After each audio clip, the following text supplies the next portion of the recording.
Happening now, we'd like to welcome our viewers from across North America and around the world. This is the EdTech Situation Room, episode 242 for December the 15th, 2021. My name is Wes Fryer, coming to you from windy Oklahoma City, which was not as windy as Boulder, Colorado, and I think my parents' town of Manhattan, Kansas today. But nonetheless, coming to you from Oklahoma City, where I am still the technology integration and innovation specialist. You'd think I'd be able to say that after 3 years, but it's a long title. And joining me I'm at the Cassidy School, which is just kind of down the street. Is we it actually have almost some break yet? Yeah, well, we have some job related news. I heard some rumors up in Missoula. Dr. Jason Neiffer, welcome, Jason, and can I say congratulations? All hail the chief. Yes, thank you, Dr. Fryer. I'm very excited to announce that after a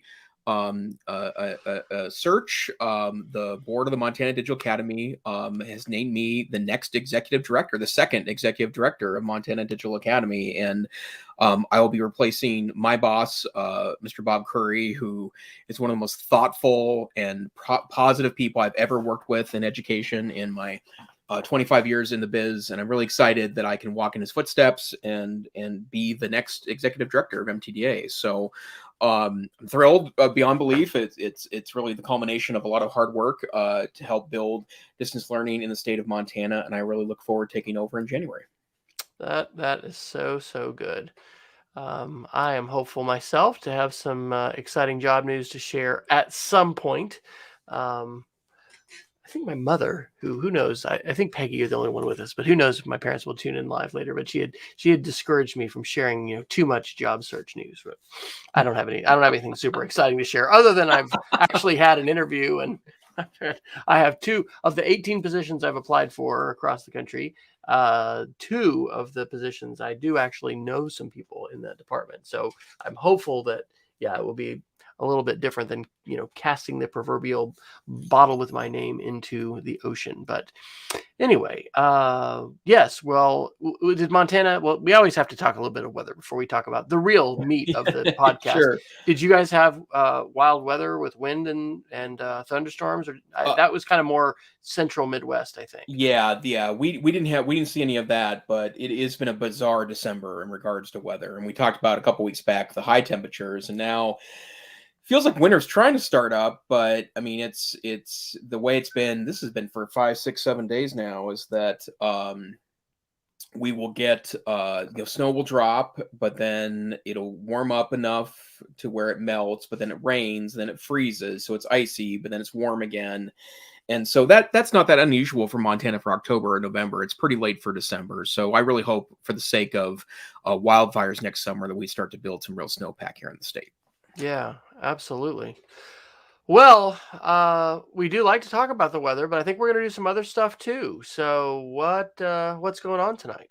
Well, we've looked, or we've scoured the internet for news to take a look at maybe what's going on in the tech world and try to shoot that through the educational prism. And you can always take a look at all the links, whether we get to them each week or not, edtechsr.com. I guess both of us are having problems tonight. Tell me it's almost winter break without telling me it's almost winter break. edtechsr.com/links.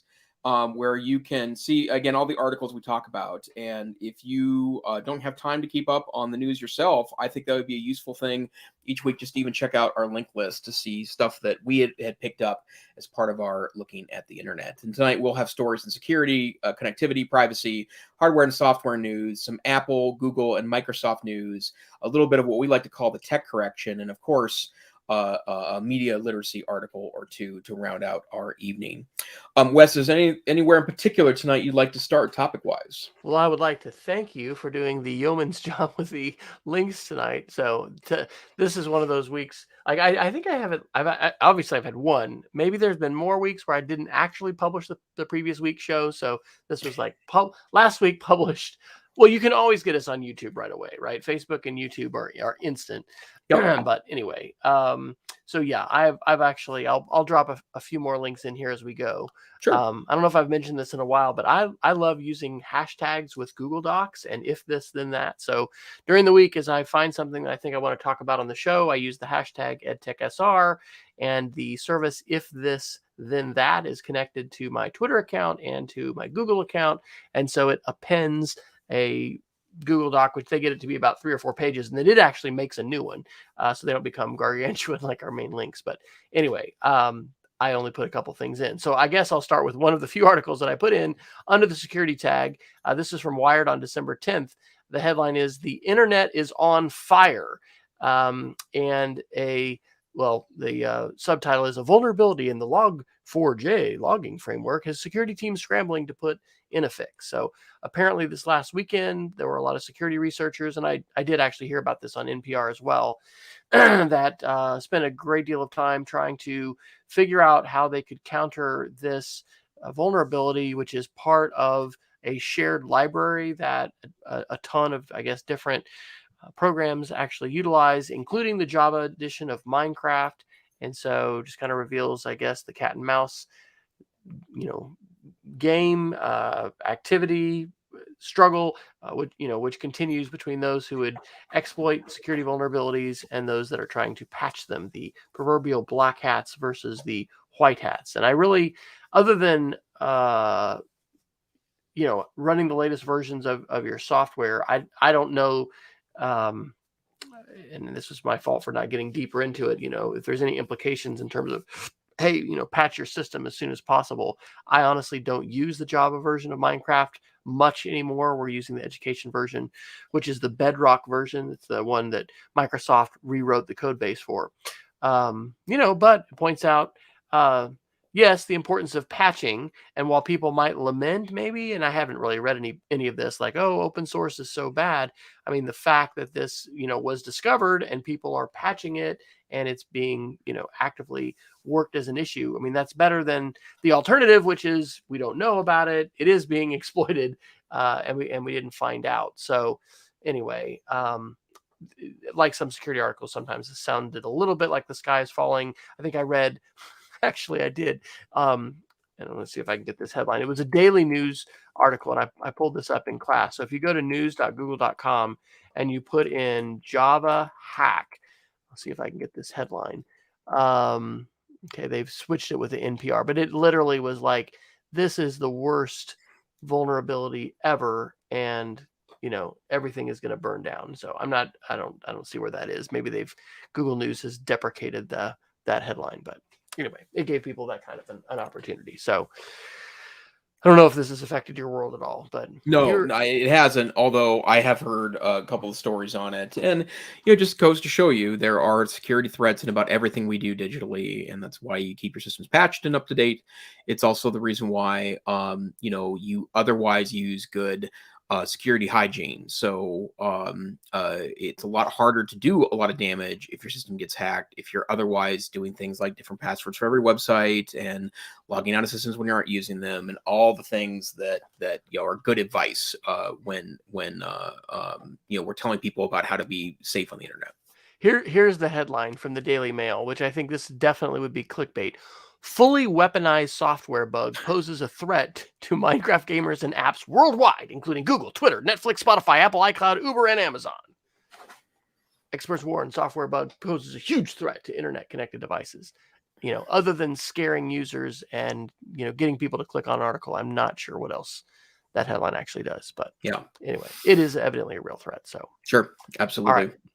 Well, let me deal with a couple of other security issues then. First, there was a really interesting article in CNET last week. This was on December 8th. And apparently, Vice President Harris, who likes to go, I think, running, if I remember correctly, she certainly spends a lot of time with earbuds in her ear, listening to something on her phone. And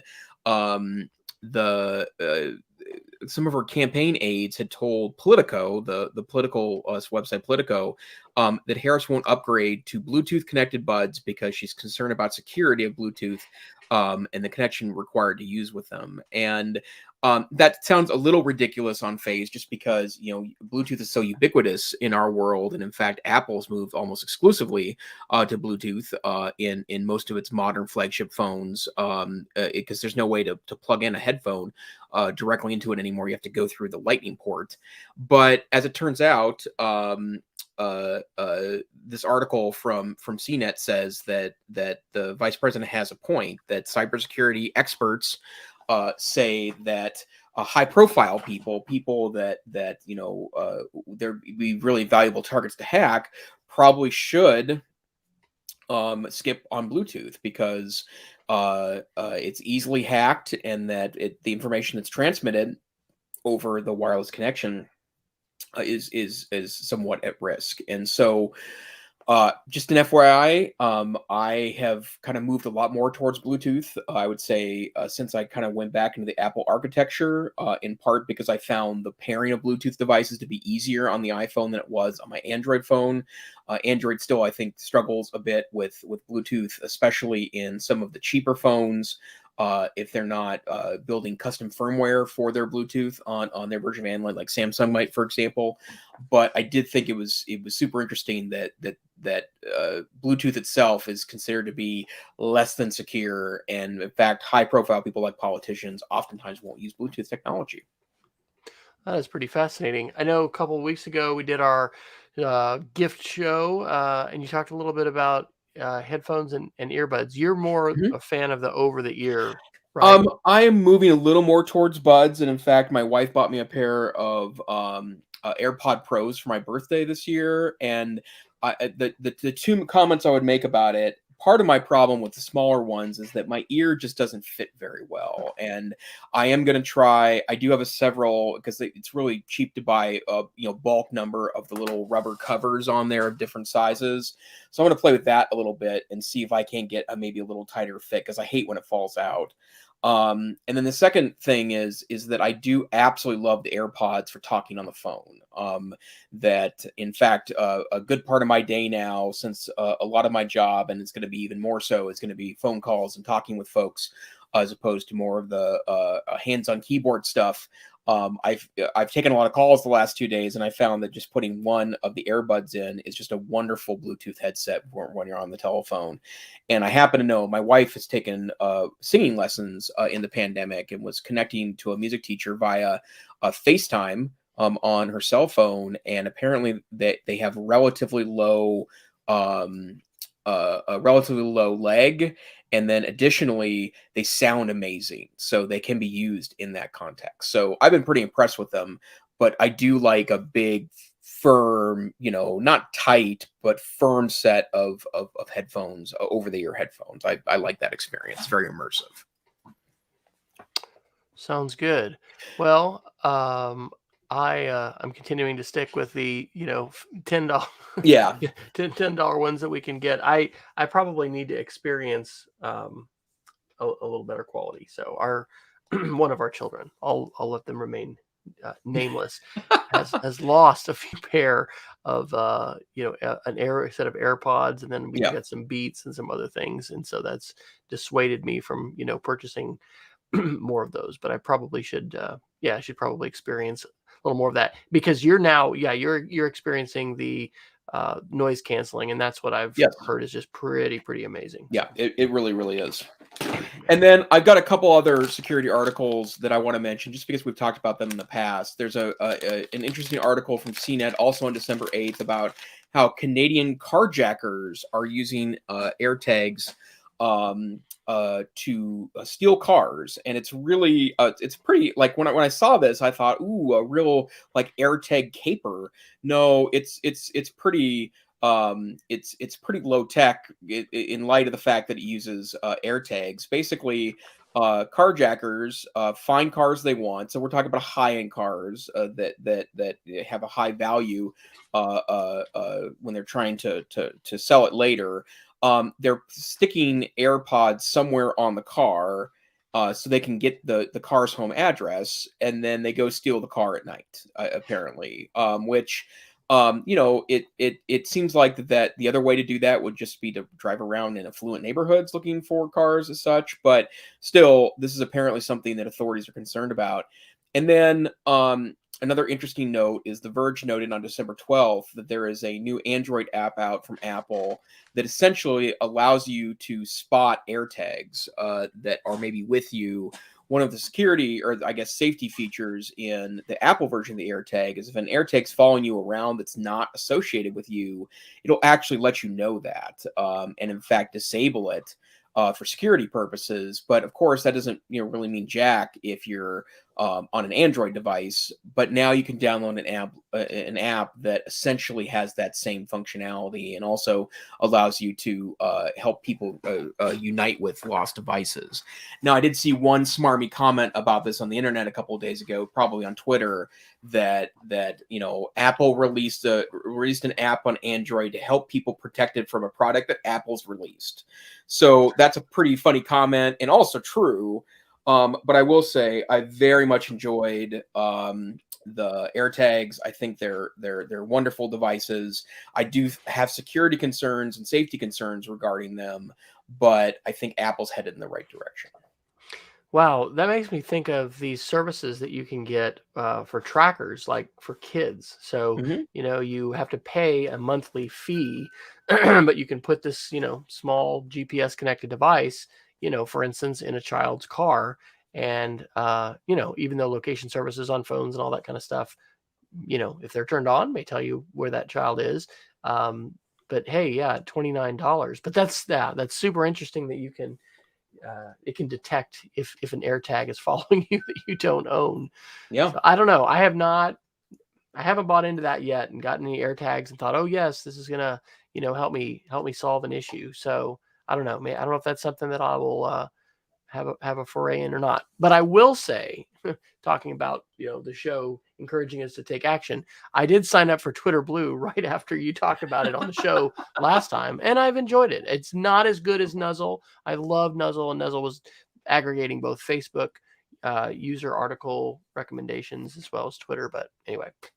And I will say, I wish they didn't have advertise, or that they exempted you from timeline advertising, but I have been enjoying the Twitter Blue feature of ad-free articles more than I thought I would, because it also it's just a better experience. And so I will say I've enjoyed that as well. And it's kind of, excuse me, goodness, that's a great thing to do on a podcast. Let me yawn. Folks, this is a very professional show, so it really is. Yeah. We are just, Jason and I have really, been fighting the urge to quit our day jobs because there's just a lot of income that's coming from this professional gig. No, and I just forgot. Oh, why did it take them so long? Right? I mean, Twitter took so long to roll something out, and I'm glad that they didn't roll something out bad, or this isn't breaking Twitter. Yeah, it seems like it's taken a really long time for them to do it, and I'm happy with it. And I love Twitter. I mean, Twitter is one of the most important platforms that I use every single day. So I don't have a problem, and it's a very small amount of money, so I certainly don't have a problem with that kind of a monthly subscription. So anyway, I was glad to learn. I learned about it here first from Dr. Neiffer. So.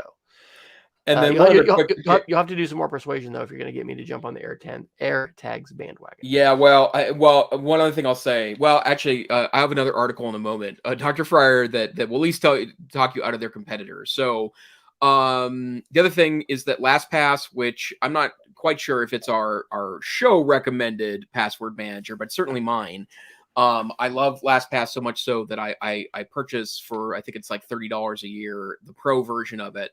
Which gives me some important features to use it across devices. But LastPass is amazing, and they actually have moved back into being an independent company. They were purchased by the group that owns LogMeIn, which is a set of services, and they've been kind of consolidating with some other tech services, and it's apparently doing so well that they're going to move it back to be an independent company because there's I'm assuming some business reason for doing that.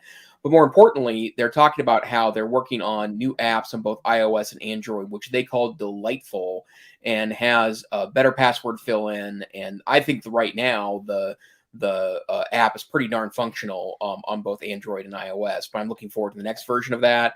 And we advise long or randomized passwords, different on every website. That's only really possible if you're going to do a password manager. So I strongly recommend using LastPass. Hey, yeah, so a couple thoughts about that. LastPass used to be just completely free for individuals. Now it's free. I think it is if on one platform, so you Yeah. can decide if you want to have it on your mobile device or have it on your computer or in the browser. Um, it's really nice to use continuity on Mac or in the Mac and iOS ecosystems because, for instance, if you do just have the mobile app version, and you copy that to your clipboard, as long as you're signed into the same iCloud account on your laptop or your desktop, it'll paste right over. But LastPass has been the one maybe since 2017 that we have recommended at our school, not mandated, of course, but recommended that people have. And I use it less than I do 1Password, but I have I'm thankful for this because I don't know, maybe I won't change jobs this summer. I kind of think I will, but I use two different password managers, and so there is a password manager where all of my school stuff is over in that account. And I actually we've talked on the show a few weeks ago about laptops, and maybe you need to just consider having all of your personal stuff on a personal laptop that's not owned by your school or your organization. And this isn't just like thinking it's the same thing like with privacy. Like, well, I'm not doing anything wrong. Why should I have to do this? But from a privacy standpoint, there's other reasons to consider that, and just also intellectual property. There's a lot of reasons. Doing things on your own device can be a really good idea. And so, similar to that idea, to say, hey, maybe I need to be doing all my personal stuff over on my personal laptop. I think that rather than conflating your work accounts with your personal accounts, using two different password managers. Anyway, that's what I've been doing for the past 4 years. And as I think about the prospect of leaving jobs, it'll be nice to not have literally hundreds of accounts like I've had for school as tech director, Yeah. just all stuck in my personal account. There's a few, that I have over there, but that is a great thing also to remember to do in the holidays. Many of us will have a little more vacation time coming up here over the Christmas break. And if you are, it's a great time to audit your accounts. We know that sounds like an extremely exciting, endeavor, but when else are you going to do it? So it's a great time when we get together with family and friends to talk about security, to talk about password managers, maybe to help a family member who's not using a password manager start to use one. But if you're not like Dr. Neiffer, which is like 0.0001% of the population probably, who has comprehensively audited every password, made sure everyone is unique, complex, and long, this is a good time to do it. So encouragement for everybody to do their security, security audit and update or whatever. I don't know what the right way to say that is. Yep. Yeah, Absolutely. I saw that other Tile and Life 360 article. So yeah, We do you don't want need to to? jump down the rabbit hole here because we did this last week, right? But we talked a lot last week about how Live 360 is selling pretty specified location data on people. And I don't think we mentioned this last week, but oh, by the way, they've also purchased the Tile Company, which is the location-based service that allows you to, well, it works just like an AirTag. They were kind of the original AirTag, actually. And I was a big Tile fan. In fact, for at least 2 years, I was a Tile Pro customer, which meant that I got some extra services and they sent me free batteries for the tiles. But to be very honest, I was less annoyed, less concerned, I guess, about Live 360 because that's a service that I would have no use for ever. So I would never have bothered to sign up for that. But as it turns out, if they buy Tile, they're going to have a lot of data that people aren't assuming is tracking them directly, which it is. And then secondarily, that also includes me because I still have, I think, 5 or 6 tiles that I have in specific applications. So that ends it for me in Tile. So I realized that AirTag is a technology that some people also have concerns with because it works a little more comprehensively than the Tile. But yeah, I think I'm done with Tile. So And this gets to a topic we've talked about before, as far as what companies you trust and the platforms that you are invested in. With home automation, are you building on the Amazon platform? Are you building on the Google platform? Do you have a mix of both? Are you building on the Apple platform? I'm not doing that home automation wise with Apple. I'm opting to go with Google, but these things are important. I mean, since 2016, Life 360 has been selling all this really, really detailed location data about its users. And so that's a significant thing, and sad to see that Tile's not going to, maintain its independence. So a good follow-up to an important article that we had last week. Yep, absolutely. Okay, where would you like to go next, sir? Well, was that my article, or did you put that one in? I think you dropped it in, but I read it. That was me. The conspiracy one. So let's Oh go there. no, the bird conspiracy one. Yeah, the birds. Oh, this is so good. I dropped it in, but I imagine you saw the headline too. Yeah, I had seen this too, so I'll mention it. I'll Please. talk about it first. So the headline from the New York Times on December 9th: birds aren't real, or are they? Inside a Gen Z conspiracy theory. And so I've heard some kids talk about this a little bit, and these are memes and just different things on social media. It's kind of fascinating and also eye-opening, even in a middle school, how those things come up and intersect. So this has been a joke. There's a guy named Peter McKindo. He's 23 years old. And so he started this viral campaign, Birds Aren't Real. And, originally when I heard about this, I was like, I've heard about things like DARPA developing some drones that look like birds and things like this. But this is just, I guess, a big campaign to try to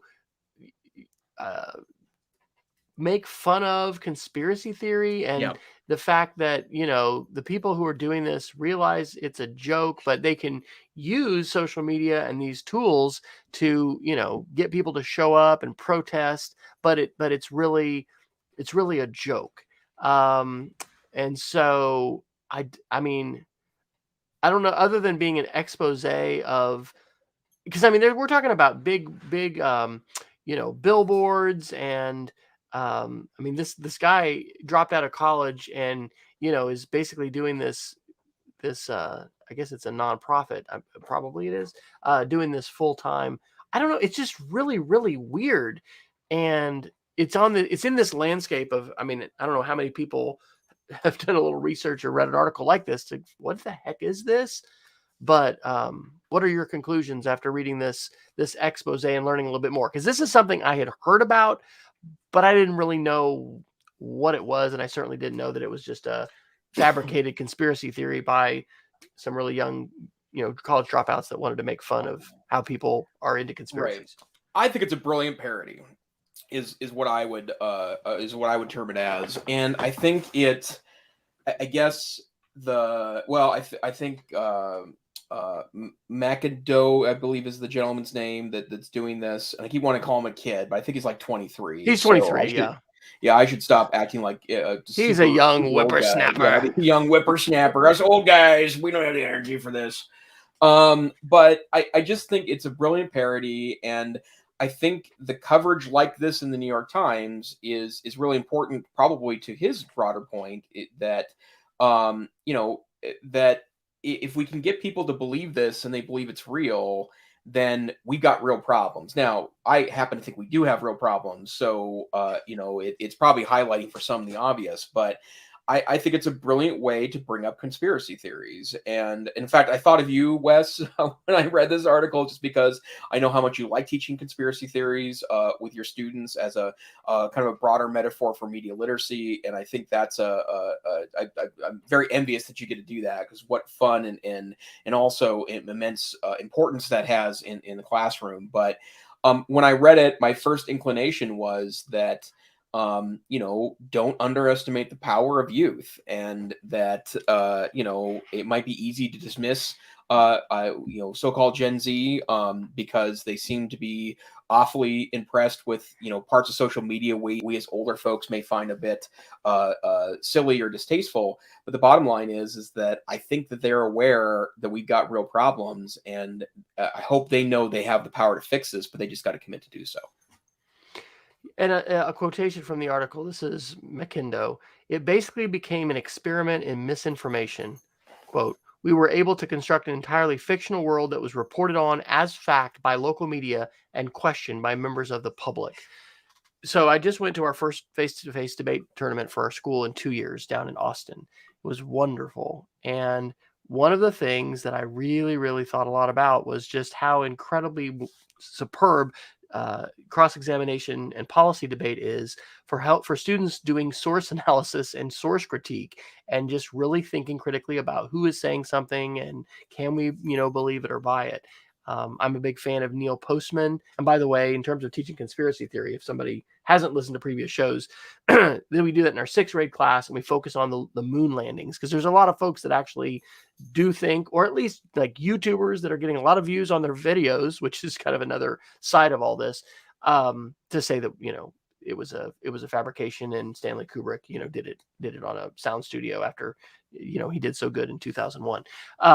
So anyway, I think that we really need to make media literacy more of a mainstream conversation in classrooms. And I think you're right, Jason. I think that this is a great catalyst for conversation, because there have not only been people, Joe citizens who've heard this and thought, oh, okay, well, that's, people are believing that now, but news outlets reporting on this, not recognizing and not finding out that this was a spoof, and then reporting on it like it's fact. We're in a very, very challenging environment, which is really, in my view, not going to sort itself out really soon, because we're not going back to Cronkite and three channels on black and white television. I mean, we're just not going back to this much simpler world. And I'm not saying that was a better world in all respects, but it was a less complex world, and it was much less fractured and much less polluted in some respects. So yeah, I think that was a fascinating article. And I also could just say that talking about conspiracy theories and finding ways to do that today in school, which is hard because things are so polarized, but trying to do it in a way that really does center on critical thinking and doesn't focus on left or right, what news channel do you watch at night, but what do we think about this critically? I think this article is outstanding, and I think I probably will put it actually in to our unit when we do that after the Christmas break, the second time for our winter trimester. Great. Thanks. And again, I just say I'm so jealous that you get to teach this topic, especially with that age. That's such a incredibly interesting prospect. So I'd love to take it deeper, though. In fact, I had a conversation today with a gentleman outside of Boston, talking about media literacy curriculum and kind of how we can go deeper with that kind of stuff. But the thing I found, and this wouldn't be as true, I think, with my 5th graders, so it's really fun to do it with the 6th graders, because there is a big difference there, is they're excited about that, because it is a contemporary issue. It's a complex issue. It's something that really touches a lot on technology and YouTube, where a lot of them are spending a good deal of time. And so anyway, if you're interested in that, by the way, you can go to medialiteracy.westfryer.com. Ta-da. All right, where to next, sir? Well, I have a couple software updates I want to share that are both really exciting and somewhat related. The first one is from December 13th, and The Verge reports that Adobe is launching Creative Cloud Express, a new app that simplifies its powerful editing tools. And I think Adobe has lost some ground in the last, I would say, 15 years, from the standpoint that there's just a lot of alternatives for consumers in particular, but I think also people that need graphic design but don't want to spend the time learning a Photoshop or an Illustrator. The one I love right now is Canva. Canva is one of my favorite online programs. I was an early user of Canva. I've kind of watched it grow over time. And, I help run a distance learning program in Montana, which is a graphically intensive operation. And it's more than enough for us. We don't license the Creative Cloud for our staff anymore because Canva is as good or better for most pieces of this. And Creative Cloud Express is really a Canva-like platform that is web-based and also has apps available that allow you to design a lot like Canva. And if you're not into Canva yet, or even better, if your school is already using Adobe products, I believe the educational version remains free. You can do a lot of interesting things with it. And again, especially if you're working with students, or if you want a nice, simple graphic design platform backed by something incredible like Adobe, then that would be of use to you. And then I also want to point out a wonderful article from Chrome Unboxed on December 7th that talks about Pixlr, Pixlr, which is a wonderful web-based Photoshop alternative. And as someone that for nearly 5 years was full-time on a Chromebook, I'm now half-time on a MacBook Pro, but I still go back to my Chromebook, and in fact, it's my preferred carry around in a bag. And being web-based in that way, Pixlr's was a wonderful Photoshop alternative for me. But one of the things that they're doing in the web app is they're really improving the experience for those that have touch screens, or in particular are trying to use pens to draw, which is tougher on a browser-based system than it is on an app like you would on Windows or a Mac. But as it turns out, Pixlr will now have pen pressure sensitivity, which means it knows if you're trying to draw a thicker or a thinner line, or utilize the side of a pencil to get a thicker width. And it's a wonderful feature that is, I think, even better on a convertible or a tablet for using like a Chromebook, for example, or perhaps one of the Microsoft tablets. And they're also adding some features that can rival some of the better image editing, including something called Magic Remove, which is like Magic Eraser, but for images. So, Wes, any thoughts about those web-based products? Absolutely. Well, so we started to do our sketchnoting unit. We finished our oral history unit for sixth grade. The kids will do their interviews over the break. And as I mentioned on the show, we're using, what are they, 3120s or something? They're Dell 11-inch Chromebooks. The stylus on these is the best stylus that I have used to date on anything other than an iPad, with an Apple Pencil. And so I am excited to hear about that. We have, and I'm excited to share that with our art and our other technology teacher, because they teach in our third trimester a technology and art class that was just started last year, and that would be ideal. So I think that the question of whether or not Adobe you used to really need the Adobe tools in order to do powerful things with images. And you mentioned Canva, but there's a heck of a lot that you can do with Adobe Spark, and that's one of the platforms that we do. And you install that locally. Well, you do an installation, or you can, that allows for your students, for instance, to log in with their Google accounts or their Microsoft 365 or whatever. But it is a free platform, and it's just really, really powerful. So I'm excited to see this development. And here in probably February, I think this may be the 5th year I've helped our chair of our English department with this book publishing project. But we teach the kids, how to create these children's books that they're making digitally using Book Creator. But we end up getting into some different, image editing, and how do we do, transparent PNGs, and, converting and things like that. So Pixlr has been on that list of things that we teach them how to do. And I am going to be now motivated to dive into it a little bit more, because especially some of those features that really do seem magical, and there have been apps on, for instance, the iPhone and the iPad to do some of those kinds of things, as far as selections and removals and being able to do some special effects. So excited and glad to get those updates. Great. Peggy's asking if there's a special pen for Pixlr. I don't think so, Peggy. I think it's just whatever stylus you're using for your device. So I don't really understand the technology on the Dells. Like the actual styluses cost $25, and so it's not Apple Pencil expensive, but it's not just a piece of plastic. I mean, there's something inside that's interacting with the screen. So it's whatever works with your touch device. It's not a Pixlr specific stylus, to my knowledge. Okay, let's see here. Can I do a request? Please. Let's talk connectivity. So you got Oh yeah, this is a great the article. High Country News article from December 6th, how to solve the rural-urban digital divide.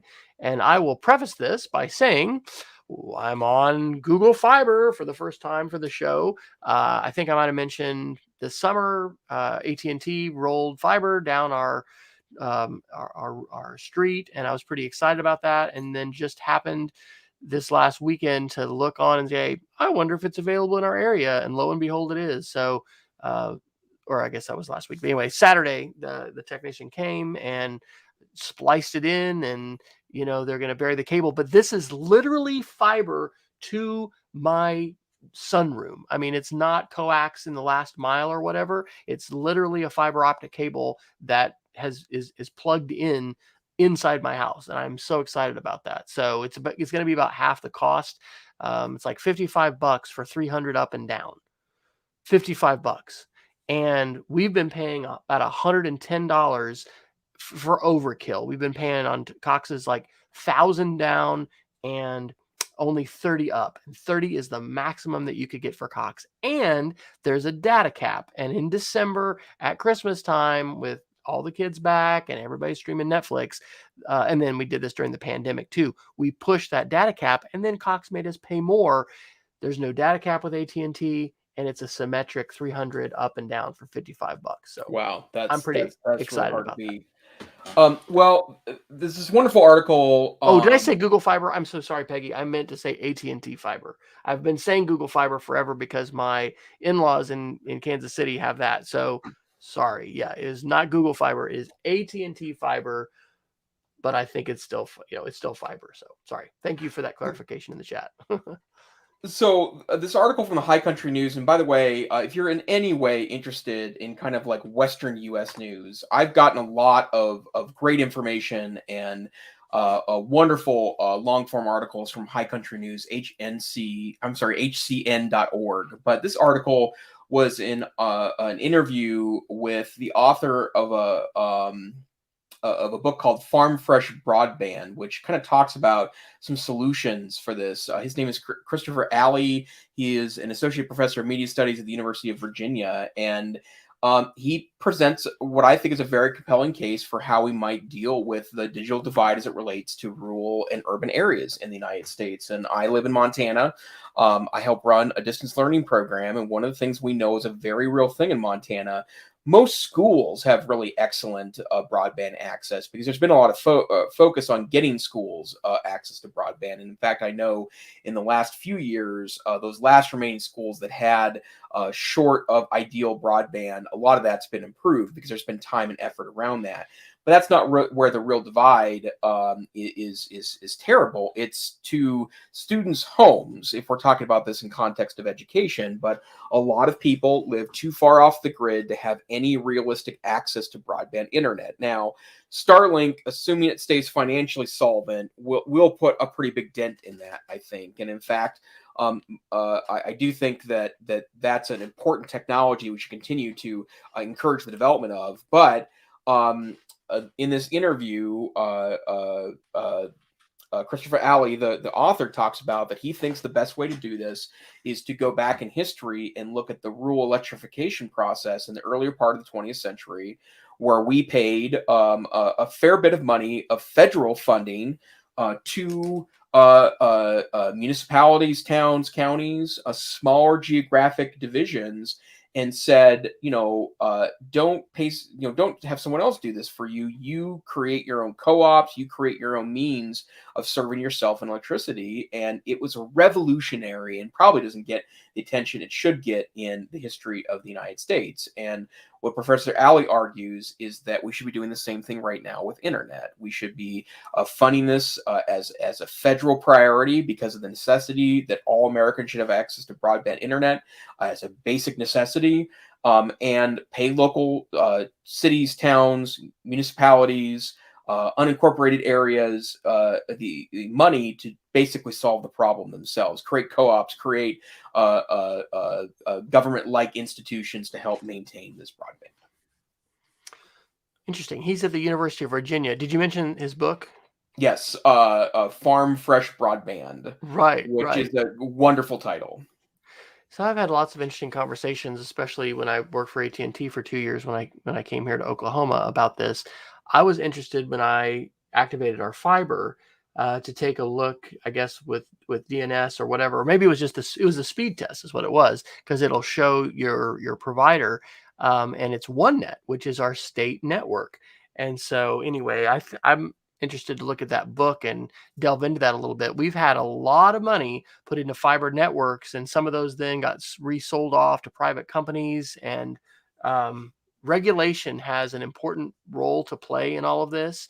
One of the things I learned working for AT&T was that, ROI, return on investment, of course that's important to corporations, but there's some places that, like the provision of community Wi-Fi, that just wasn't appealing to the company because there wasn't substantial return on investment. And a lot of this has to do with rural urban and not having a high enough concentration of Yep. potential customers to be able to justify the outlay of infrastructure.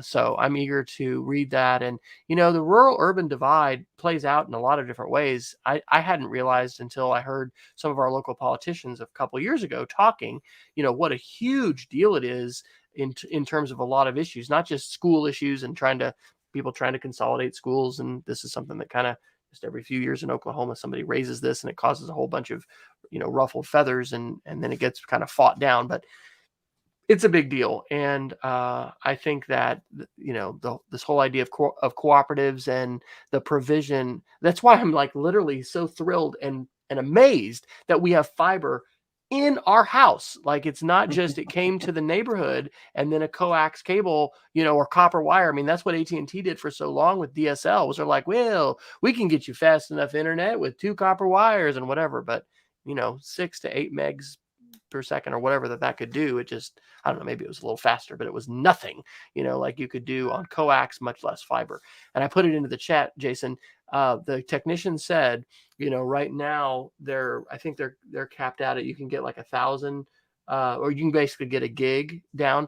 And with the same hardware that I have, it's going to 5 gig, symmetrical, 5 gigs per second up and down that we'll be able to get. And that's coming soon.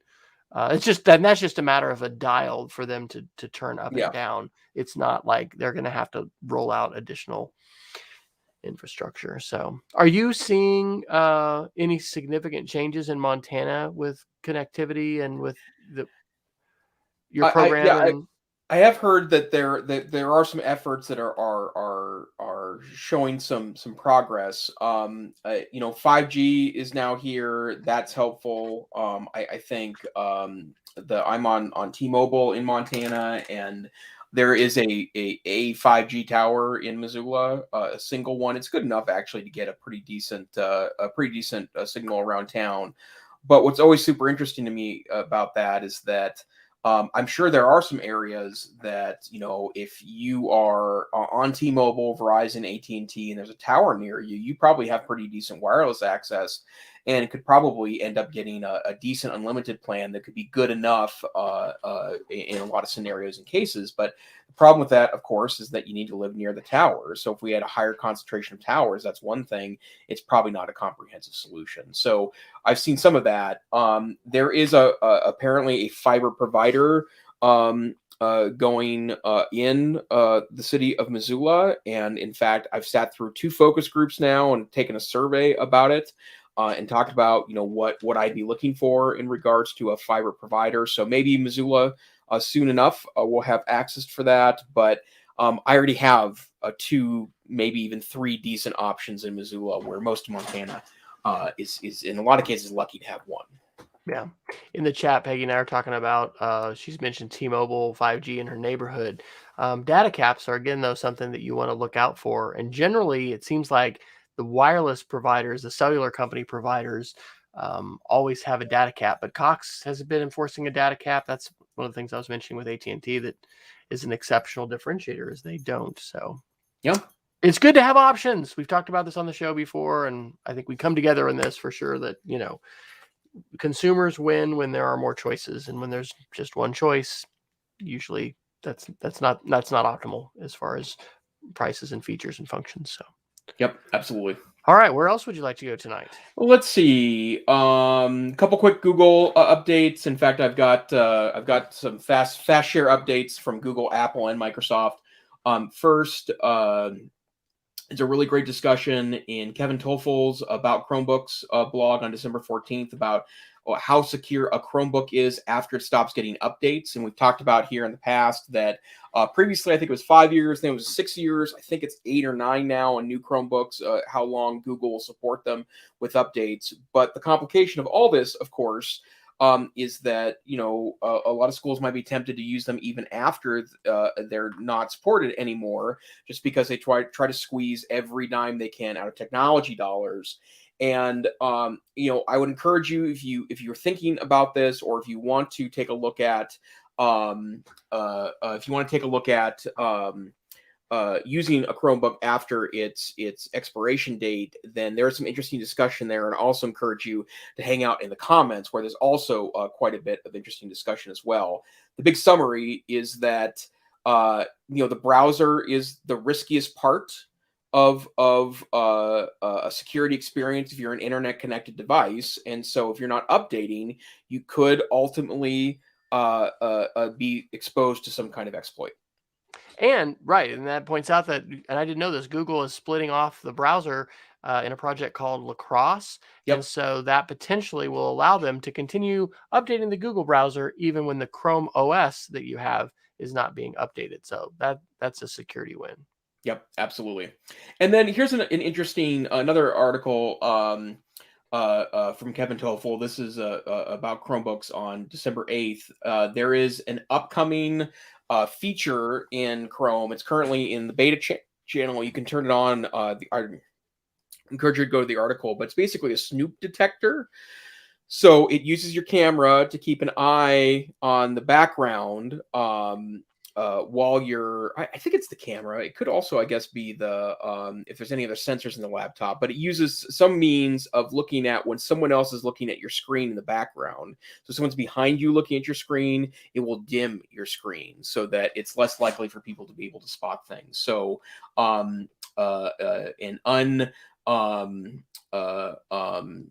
what am I trying to say? Unobtrusive or inexpensive way to increase your security a little bit. If you are looking at sensitive data as part of your job, and by the way, if you're a teacher, you are oftentimes accessing sensitive data, at least what people would consider to be private data.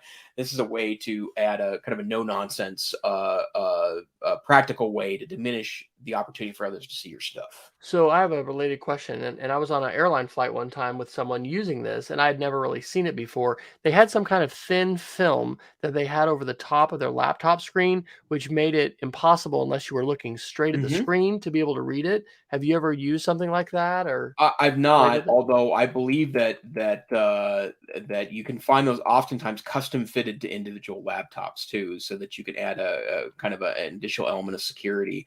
And I have to say, an airline's a really good example of this. That I oftentimes will work on a flight because it seems less ugh than sleeping in the middle of the day. So I've thought about this and had to be sensitive to the fact that, if I have someone sitting directly next to me, I probably shouldn't be looking at student data during that time. So, all right. Let's see. Apple. Here's why you should update your phone to iOS 15.2. This is also, if you're going to have conversations, this is 9 to 5 Mac on December 13th. They talk about the privacy report that's here. So they've got the app tracking transparency, and so now that they've got that, they have a privacy report page. So you can find it in the settings app, and it has details on the data and sensors each app have accessed in the past 7 days. And then I don't know if this is really a big thing for me. The music voice plan does this mean controlling the Apple Music through your voice? Yeah, I guess so. Yeah, and you can only do it through Siri, and it's cheaper. And I guess I don't understand the purpose of this. I don't know. They're just trying to promote their own music over Spotify. Yeah. Spotify wins, guys. Let's just all subscribe to Spotify. Legacy contacts, macro mode toggle. So, I mean, in general, this is a good thing to talk to folks about.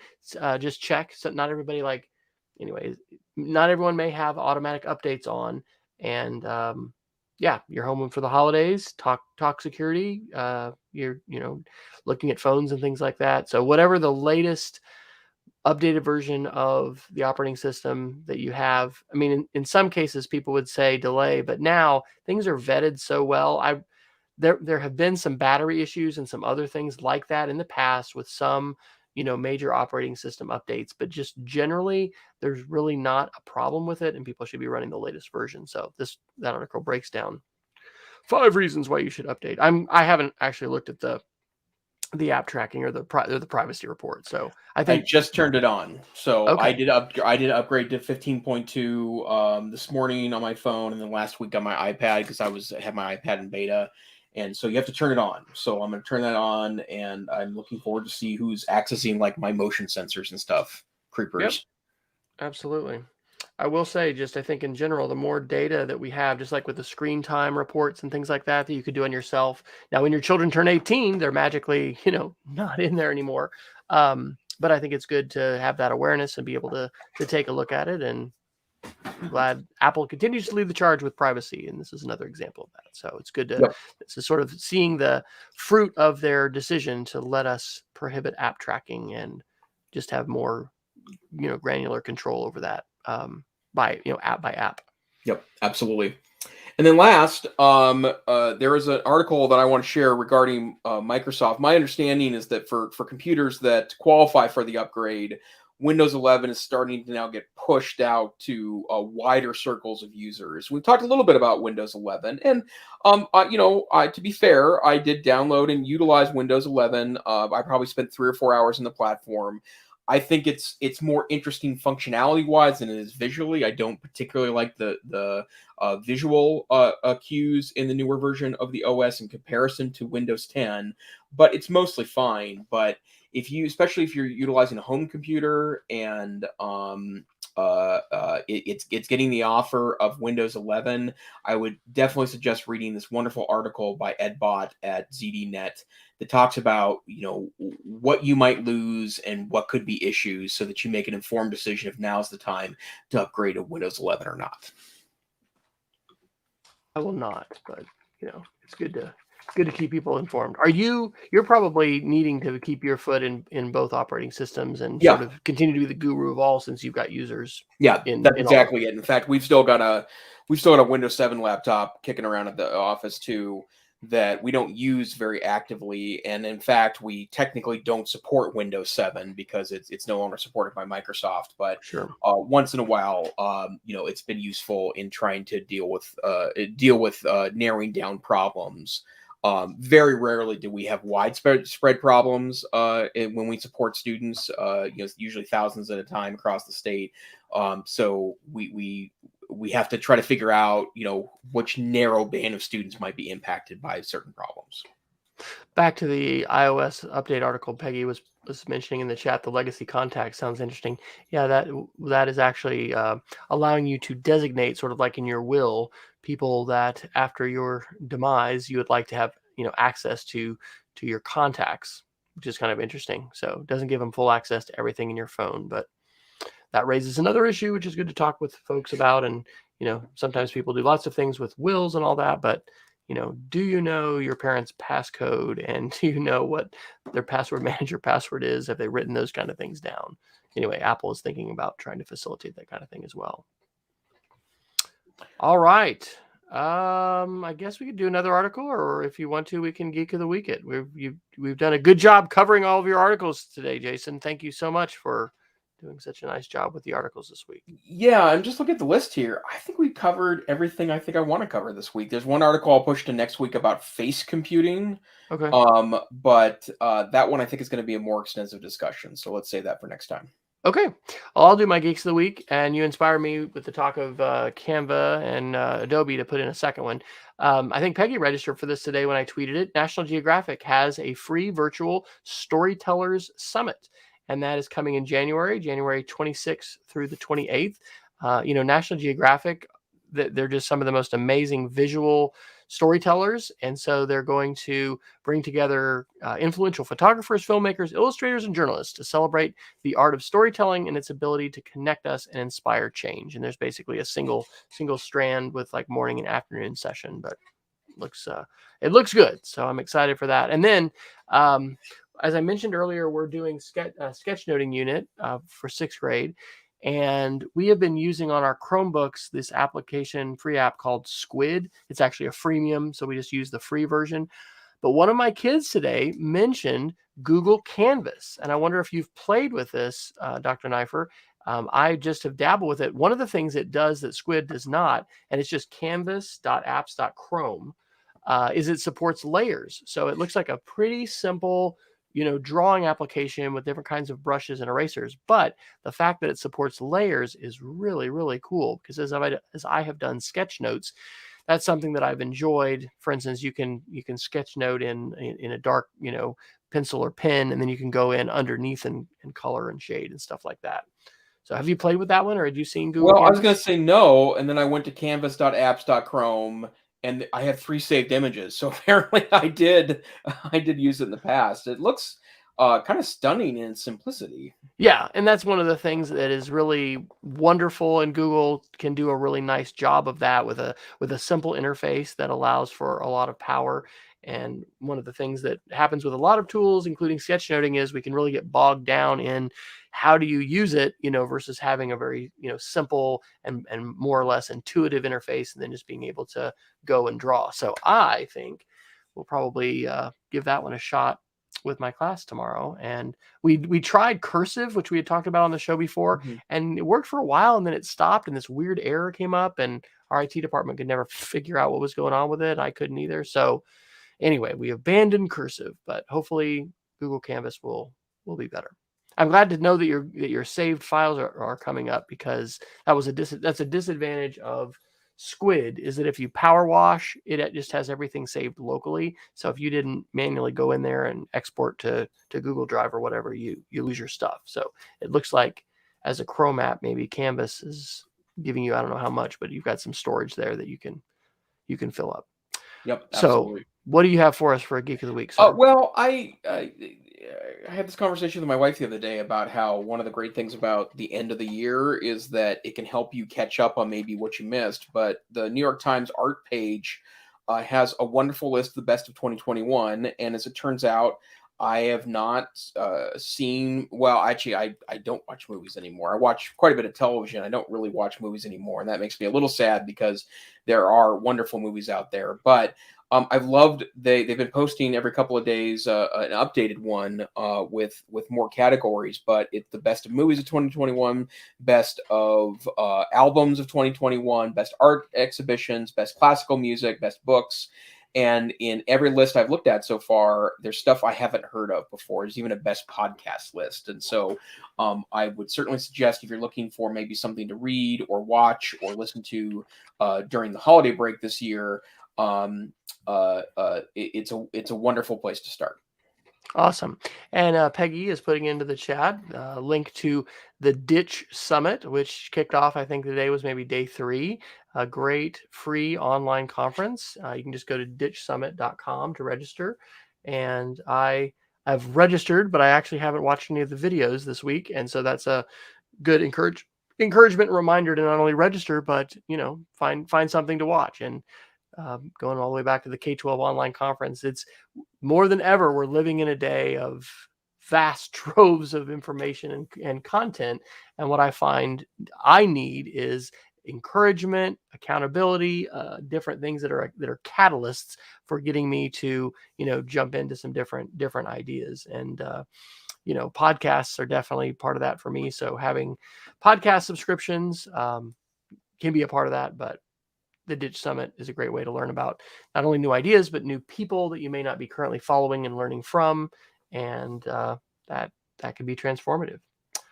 All right. So, Dr. Neiffer, when you're not here on Wednesday night doing the lion's share of all the article culling for the week, what are you doing, and where can people find you? Well, again, I'm the executive director of the Montana Digital Academy, which is just a little weird to roll off the tongue. You can find out more about our work at montanadigitalacademy.org. And I would also like to give a shout out to the Virtual Learning Leadership Alliance, which is a group of 8 virtual schools, I think 18 among us now, that do a lot of work that I do that provide excellent, high quality, supplemental distance learning education to students across the United States. I believe that we're at virtuallearningalliance.org. I'm also on Twitter, Tech Savvy Teach. How about you, Dr. Fryer? I am on Twitter at W Fryer. I'm doing more cooking these days as Cook with Wes. I think I have like 6 subscribers on my new Cook with Wes YouTube channel. So hey, you can go out and go to food.wesfryer.com and you can find all my food stuff. But I'm educational technology wise mainly on Twitter. wesfryer.com/after is the link that has all of my social media channels, far more than you probably would ever want to explore or check out. But this has been the EdTech Situation Room. We are a usually weekly podcast and webcast streaming live on Facebook as well as YouTube, thanks to the wonderful services of StreamYard.com. And we probably haven't mentioned that on the show in a while. It's always in our show notes, but it is fantastic and a great platform if you are doing any kind of web publishing. Yay, Peggy is subscribed to the cooking videos. We are going to probably take a break, maybe, but I don't know. We're not. We haven't exactly confirmed that for sure. So I think we did maybe because our son actually gets in to next week for the holiday. So probably to next week on the 22nd, we'll be off. And then other than that, I think we'll be here on the 29th. And then we'll ring in the new year with you in 2022. Please visit us at edtechsr.com, where you can find small 32 kilobit MP3 audio versions, as well as approximately 100 meg compressed video versions. But all of our shows are also, as we said, streamed on YouTube and on Facebook, and you can access those immediately following the show. And we encourage you to share us with your friends. Remember to stay safe and stay savvy, and we'll look forward to being with you again next time live if you can join us here on the EdTech Situation Room. Thanks, everybody. Good night.